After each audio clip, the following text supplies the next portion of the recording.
오늘 우리에게 주신 하나님의 말씀은 고린도전서 2장 1절에서 9절까지 말씀입니다. 형제들아, 내가 너희에게 나아가 하나님의 증거를 전할 때에 말과 지혜의 아름다운 것으로 아니하였나니 내가 너희 중에서 예수 그리스도와 그가 십자가에 못 박히신 것 외에는 아무것도 알지 아니하기로 작정하였음이라. 내가 너희 가운데 거할 때에 약하고 두려워하고 심히 떨었노라. 내 말과 내 전도함이 설득력 있는 지혜의 말로 하지 아니하고 다만 성령의 나타나심과 능력으로 하여 너희 믿음이 사람의 지혜에 있지 아니하고 다만 하나님의 능력에 있게 하려 하였노라.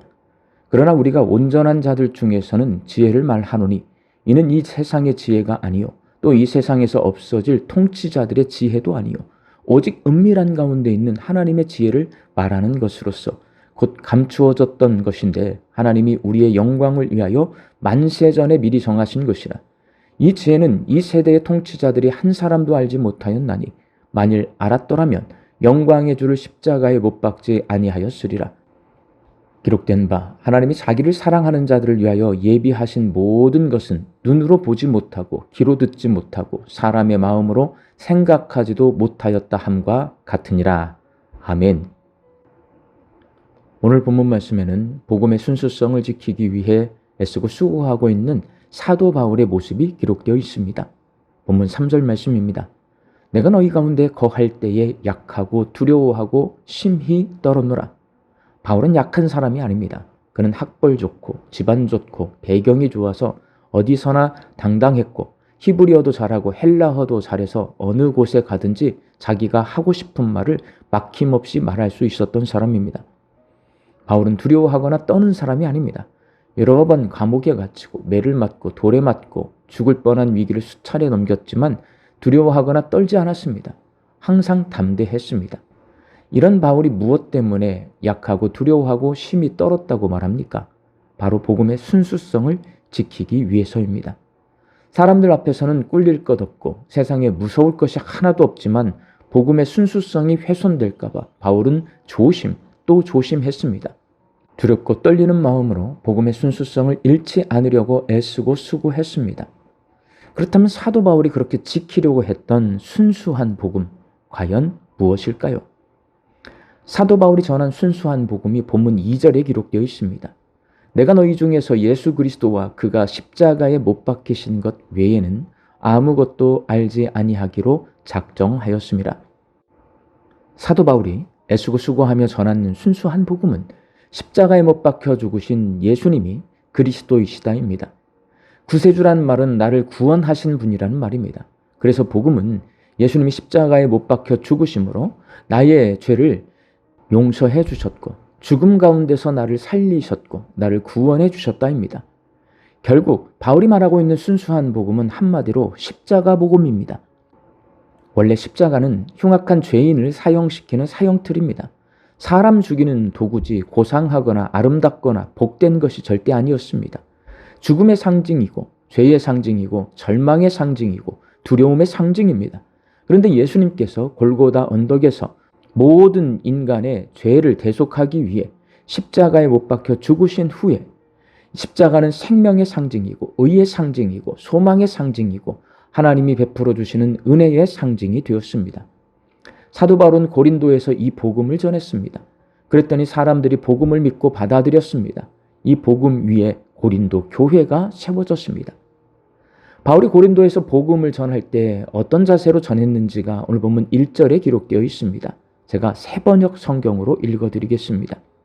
내가 여러분에게로 가서 하나님의 복음을 전할 때에 훌륭한 말이나 지혜로 하지 않았습니다. 바울은 철학, 문학 등 세상 지식과 율법에 능통한 사람이었습니다.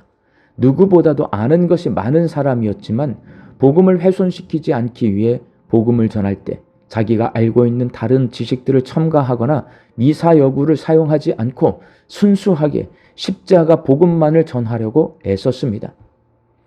그럴 때 성령의 능력이 나타났고 사람들이 복음을 믿고 받아들였습니다. 십자가 복음을 받아들인 사람들은 하나님을 철학적으로 지식적으로 이해하는 것이 아니라 하나님을 인격적으로 만났고 살아계신 하나님의 능력을 경험하고 변화되었습니다. 구원받은 하나님의 자녀들이 되었습니다. 성령의 능력이 강하게 역사하고 하나님의 은혜가 충만한 고린도 교회가 세워졌습니다. 그런데 얼마 지나지 않아 고린도 교회 성도들이 이 복음의 순수성을 훼손시켰습니다.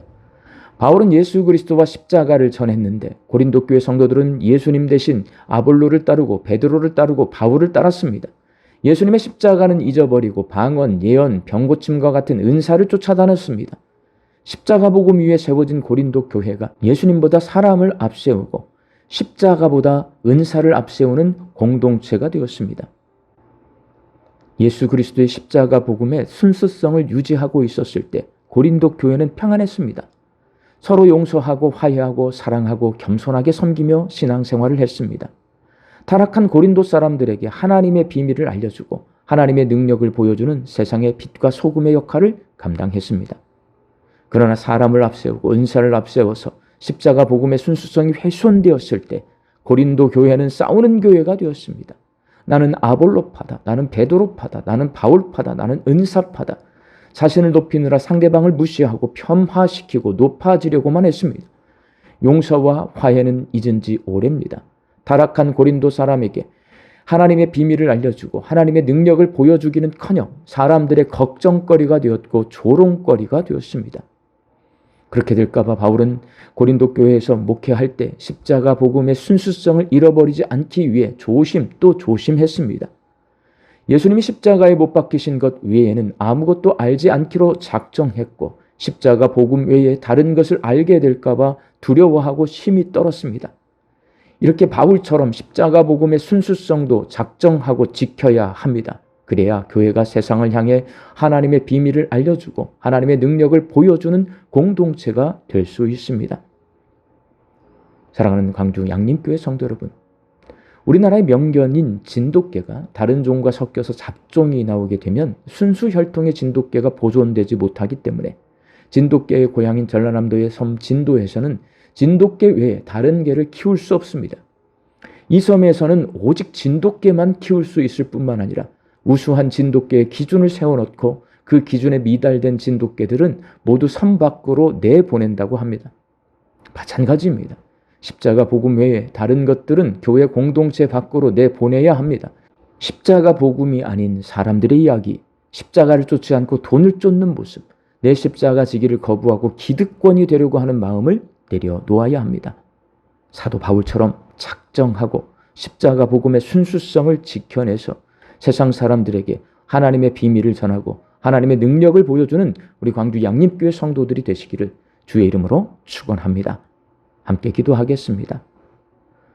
바울이 두렵고 떨리는 마음으로 십자가 복음의 순수성을 지켜내려 했듯이 우리 광주 양림교회 모든 성도들이 함께 복음의 순수성을 지켜내게 하여 주옵소서. 사람들의 이야기가 아니라 예수님의 이야기를 하게 하여 주옵소서. 돈을 쫓는 모습을 보여주는 것이 아니라 십자가를 쫓아가는 모습을 보여주게 하여 주옵소서. 내 십자가를 지고 겸손히 낮아져서 남을 섬기고 하나님 나라를 섬길 때에 우리 양림교회 성도들을 통하여서 하나님의 능력이 복음의 비밀이 세상 사람들에게 보여지게 하여 주옵소서. 그래서 우리 양림교회가 빛과 소금의 역할을 감당케 하여 주옵소서. 말씀 듣고 세상을 향해 나아갑니다. 이 하루도 하나님 주시는 일용할 양식을 거두며 자족과 감사함으로 살아가는 양림의 성도들이 되게 하여 주옵소서.